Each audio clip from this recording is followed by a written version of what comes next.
Hi. Before going to video, please subscribe to my channel for more interesting stuff. Story from r/creepy encounters. Episode 1. Posted by u/St. Times. I unknowingly harbored a criminal for a weekend. Long story.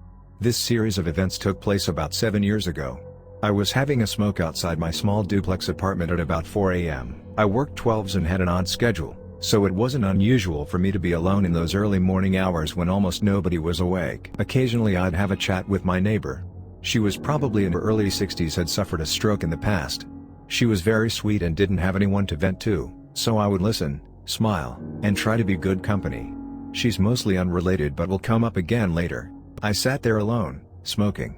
Square in one hand, half a blunt the other.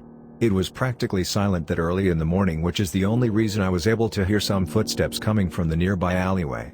The view was obscured by some tall bushes in my neighbor's yard, but I could see a small figure approaching. "Can I bum a smoke, bro?"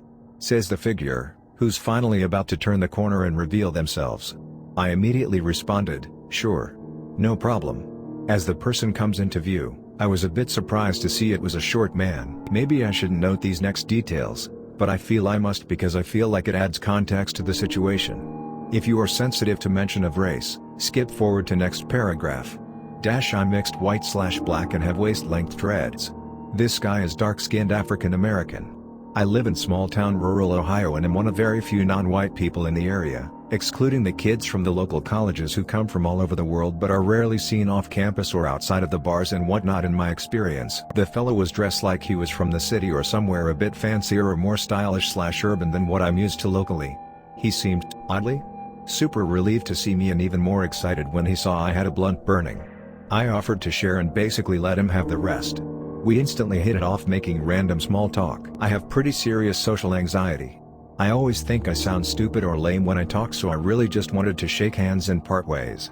I eventually asked him how he ended up in the alley at 4 a.m. and he had a pretty crazy excuse. Allegedly he had come to Ohio from somewhere south, can't remember which state. He told me. I didn't care too much. According to him, they sold him the idea that rural Ohio was a wonderland of druggies, pretty much true, and he intended to come here and hustle up a small fortune. Unfortunately for him, soon after arriving to town, he went to a local bar with the two women, began flirting with other women, and the females he was with allegedly got angry/jealous. They all stormed out of the bar, got in the car, sped off, and eventually tossed him and all of his loose belongings out of the vehicle. In the short time before going to the bar, he'd also allegedly spent all of his money doing drugs instead of hustling, so he was dead broke. He also reveals that he's had a history of being arrested and being shot at. He alleged that it was all based on baby mama drama and that he was the victim. I was in no position to argue, so I just listened and smiled. He told me great prison stories of defending a man, then after being released being taught how to make meth as a favor from the defensed man's brother. It all tied in with his big hustle plans. I on the other hand worked 12s and had a new baby, so I wasn't really about that life, anymore at least. I went through a wannabe rapper phase in early 2000s. Before I knew it, 2 to 3 hours had passed and he's still talking and shows no intention on moving on. I'm overly polite, so I was stuck. My now wife came out and saw what was going on. She understandably confused. She makes it awkward enough that he leaves. A few hours later my downstairs neighbor is banging on my door. I hardly slept, so I didn't even want to answer. He tells me my friend is outside waiting for me. So he was there and wanting to chill and chat, which a year prior I would have been fine about and smoked him out and chilled, but I had a kid and girlfriend and responsibilities, so it caused issues, to say the least. Said he was out looking for money or ride, trying to make calls, etc. The whole thing was shady and I had a weird feeling about him, but he was genuinely cool toward me and treated me like he'd known me for years.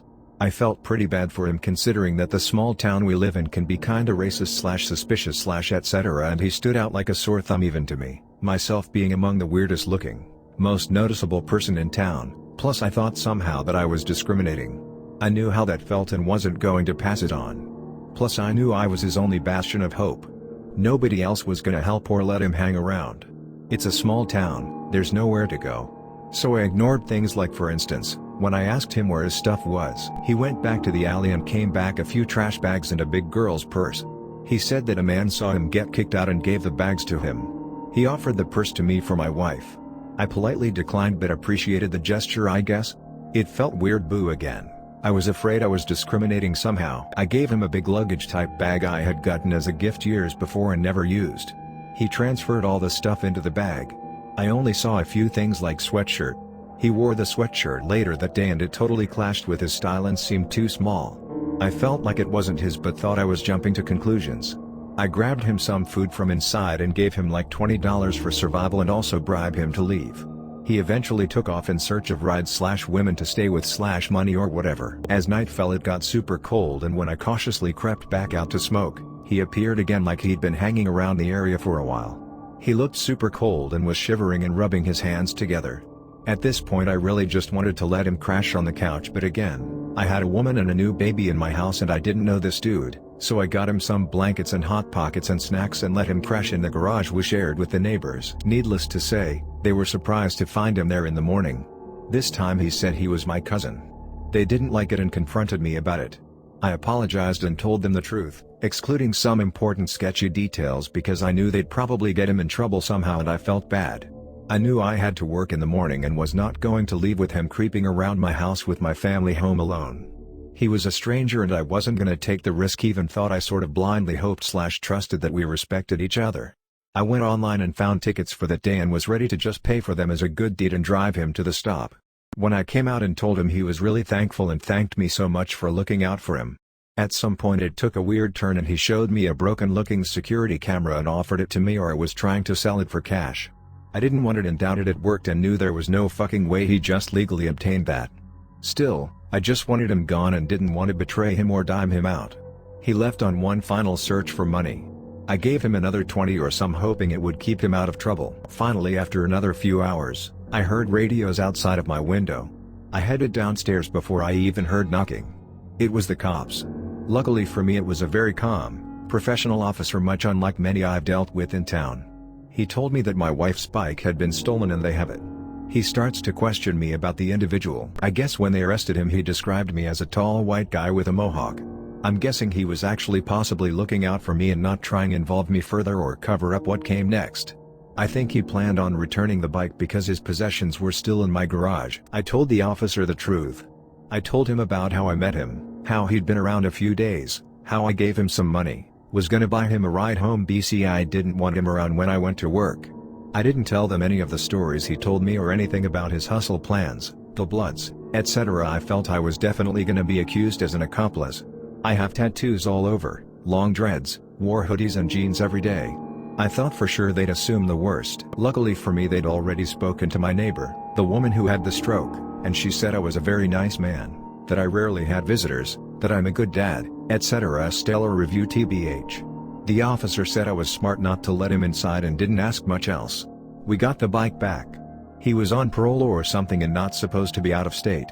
All of the items in the bags were stolen, from my neighbors around the corner, down the alley he appeared from. Turns out the people he robbed were into drugs and stuff and ran into him earlier to make some deal, and he came back and stole a bunch of clothes and allegedly panties and sex toys?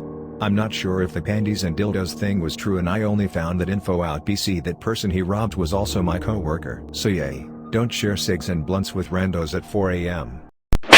Thanks for watching. Please do like, share, comment and subscribe for more videos.